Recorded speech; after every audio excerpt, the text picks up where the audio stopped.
Bom, pessoal, mas é lógico, né? Claro que nem todas os objetos, componentes de máquinas, né? As peças, conforme a gente chama, terão essa simplicidade toda, né? E na maioria dos casos, nós teremos uma complexidade bem maior.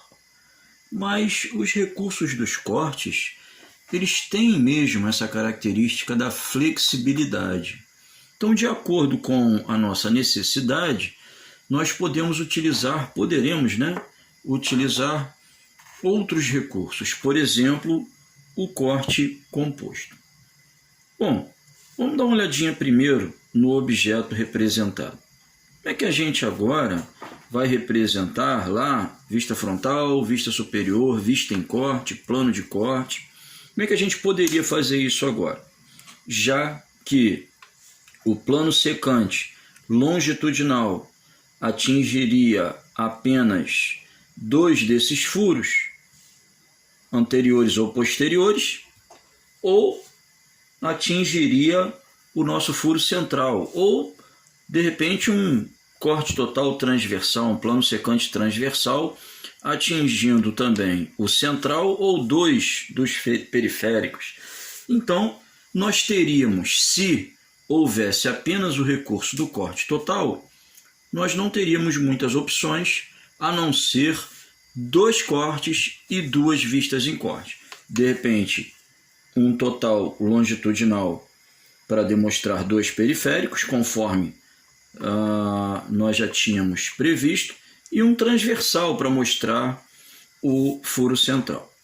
Mas e se houvesse e há um recurso onde no mesmo corte, na mesma vista em corte, nós pudéssemos representar dois desses periféricos e incluir também o furo central? Ora, o corte composto, e desde já vamos entender, ele tem esse nome porque ele tem mais de um plano secante.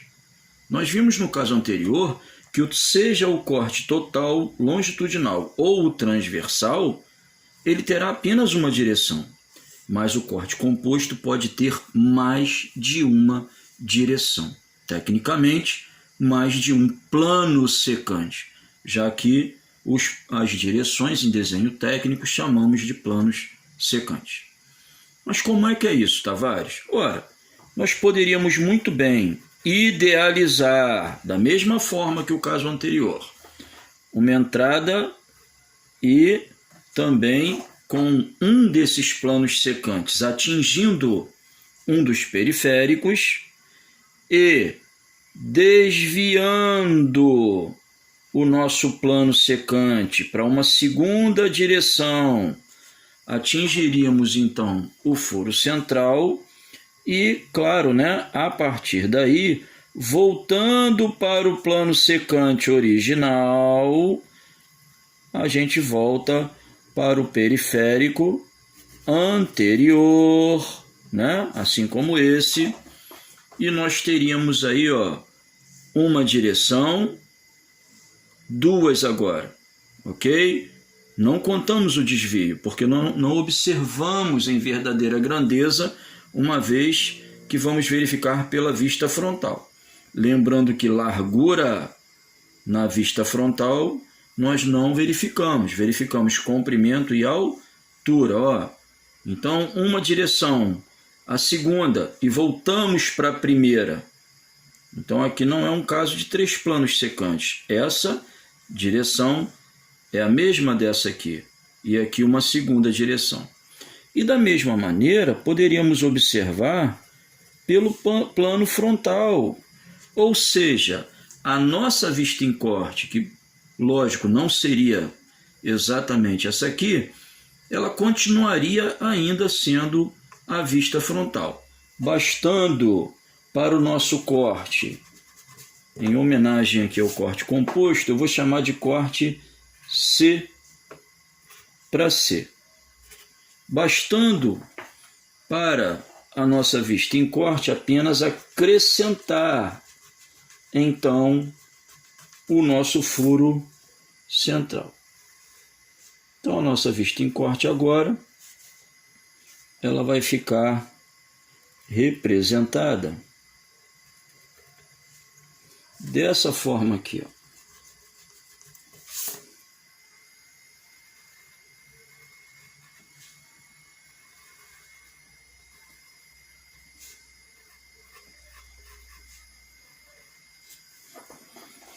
Então tá lá.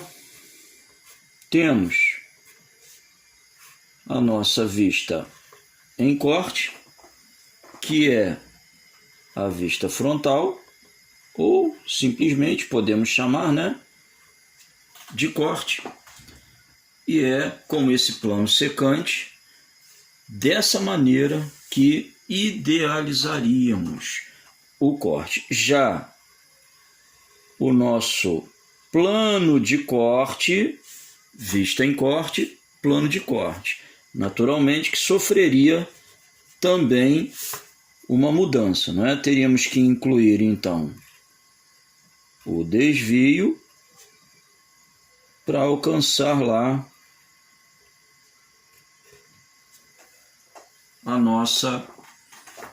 o nosso furo central. E, claro, né, mudando aqui a identidade, né, as letras que identificam esse corte. Então, qual é a característica do corte composto e, nesse caso, o nosso corte em desvio? Porque o composto é qualquer corte onde nós verificamos mais de um plano secante. Nós temos mais dois casos aqui ainda de cortes compostos que antigamente, pela norma antiga, tinham denominações próprias. Por exemplo, o corte rebatido e o corte concorrente, assim como o corte em desvio. Hoje, todos eles são considerados com mais de uma direção, mais de um plano secante, portanto, compostos. E será, Tavares, que nós veríamos, a imagem verificada seria realmente essa? Ué, vamos conferir aqui na nossa perspectiva, né, que ilustra o que a gente está demonstrando lá na projeção ortogonal, nas vistas da projeção ortogonal. Será que é isso que realmente veríamos? Ué, basta agora a gente conferir, né? Porque ficaria em perspectiva, nessa perspectiva, em corte, ficaria dessa forma aqui a nossa perspectiva. A gente perde um tempinho, né? Porque temos que filmar,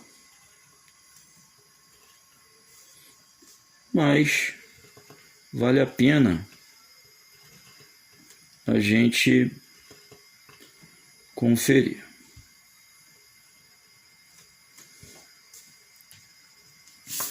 Então, corte composto é aquele corte que nós já verificamos ter mais de um plano secante, não é mesmo? Novamente, vamos reduzir, né, aquelas linhas. E desenho técnico é isso mesmo, tá, gente? Riscar e apagar, riscar e apagar. E o que nós veríamos lá na nossa vista em corte ficaria mais ou menos desse jeito aqui.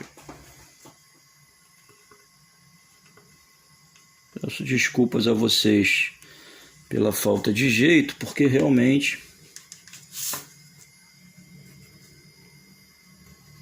ficou um pouquinho apertado aqui, né? Mas vai dar para a gente compreender sim. Observando esse corte pelo plano frontal, é isso que a gente está verificando lá na vista frontal. Lembrando que essa diferença de profundidade, de largura, a vista frontal não mostra. Então, por que ela não mostra? Simples, gente. Vista frontal é composta de comprimento e altura. Não tem largura na vista frontal. Ok? Nós vamos observar essa diferença lá no plano de corte, olha lá, na vista superior. Por que na vista superior a gente consegue observar? Porque além de comprimento, lá nós temos também a largura. Comprimento e largura no plano superior. Não é ele que vai gerar a vista superior? Pois é. Então o par dimensional, comprimento e largura, deixa a gente visualizar isso. Lá na vista frontal, o par dimensional, comprimento e altura, não deixa a gente verificar essa diferença em profundidade. Então está aí nosso corte composto, que é o segundo recurso, né, mais importante que a gente vai usar aí no desenho técnico.